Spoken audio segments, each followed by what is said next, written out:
Hi everyone, Radhe Radhe, सत श्री अकाल, नमस्कार। मैं सिर्फ स्वागत करता हूं आपके अपने यूट्यूब चैनल सिर की पाठशाला में और आशा करता हूं आप सभी काफ़ी अच्छे होंगे और मस्त होंगे। So in this video we will talk about Assam teacher recruitment 2025 जो कि आसाम में आई हुई है ये वैकेंसीज।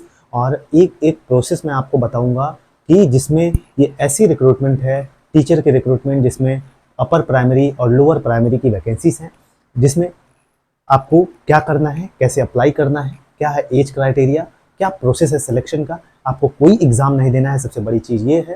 तो चलिए डिटेल में डिस्कस करते हैं। आप वीडियो को पूरा देखिएगा, आपके एक एक डाउट यहाँ से क्लियर हो जाएंगे। सबसे पहली चीज़ मैं बात करूँ तो आपका रजिस्ट्रेशन डेट मैं बता देता हूँ आपको। रजिस्ट्रेशन डेट की बात करूँ तो जो आपका रजिस्ट्रेशन डेट है वो 15 से 31 15 फरवरी से लेके 31 मार्च तक आप इस फॉर्म को अप्लाई कर सकते हो।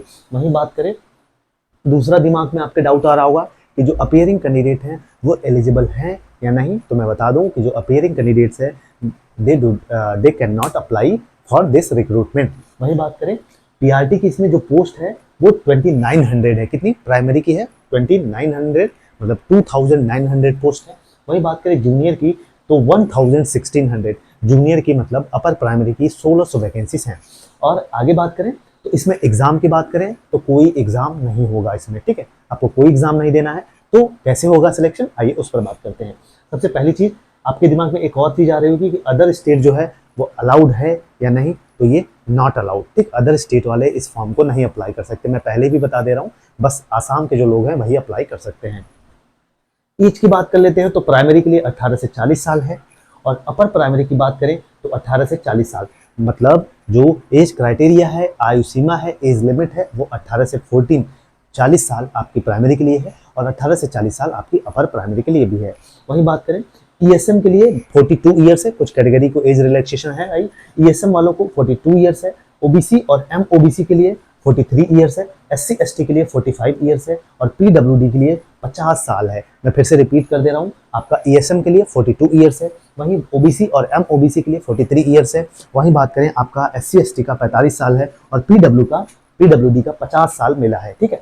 और आगे बात कर ले, अब बात कर लेते हैं कि अपर प्राइमरी में जो वैकेंसीज आई हैं उसका जो मार्क्स है मेरिट बेस्ड पे इसमें सिलेक्शन होगा। कैसे मेरिट बनेगी? अब कैसे मेरिट बनेगी आइए वो समझाता हूँ आपको। देखिए इसमें क्या है, सीधी सी बात है, साइंस और हिंदी में आई है अपर प्राइमरी में। तो अपर प्राइमरी में आपको क्या 10 प्लस 12, आपने 10 प्लस 12 किया हो, ये एलिजिबिलिटी है। और इसका 10th प्लस 12 का जो है वो 5% मार्क्स है, वो आपका मेरिट बनेगा 10th और 12th का। वही बात करें ग्रेजुएशन होना चाहिए भाई आपका, 5% आपके ग्रेजुएशन का एड होगा मार्क्स। कितने? जितने भी मार्क्स आपने पाए हैं उसका 5%।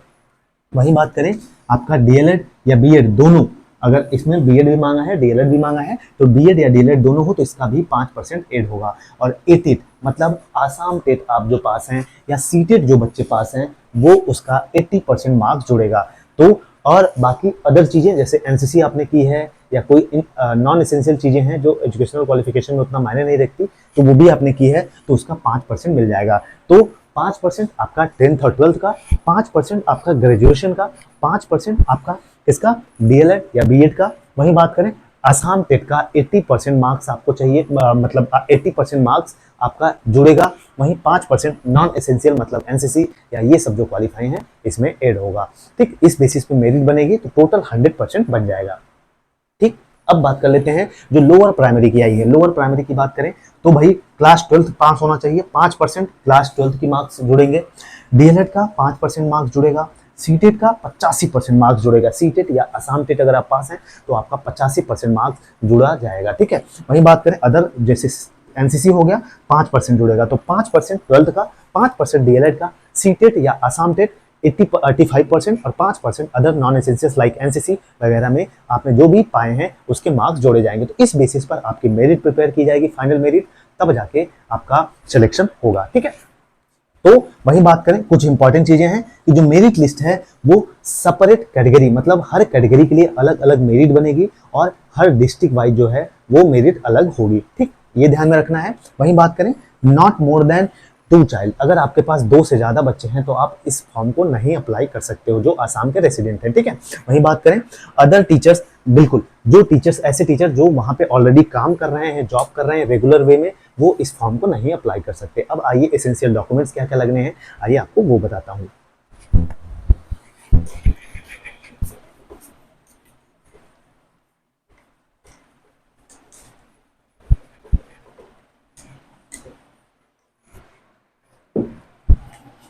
अब डॉक्यूमेंट्स की बात कर लेते हैं।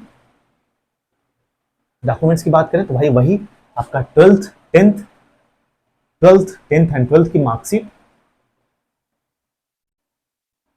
वहीं बात करें आपका और क्या चाहिए, आपका ग्रेजुएशन की मार्कशीट,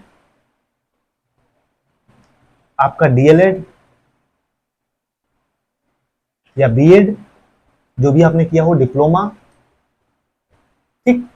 वहीं बात करें आपका और क्या चाहिए, आपका चाहिए 4 फोटोग्राफ, ठीक है, फोटोग्राफ चाहिए आपकी 4। और क्या चाहिए आपको, और चाहिए आपको आसाम के रेसिडेंट हैं तो आपका वो चाहिए, ठीक है, आसाम का रेसिडेंट होने के लिए आपको वो चाहिए जो आपका एड्रेस प्रूफ है।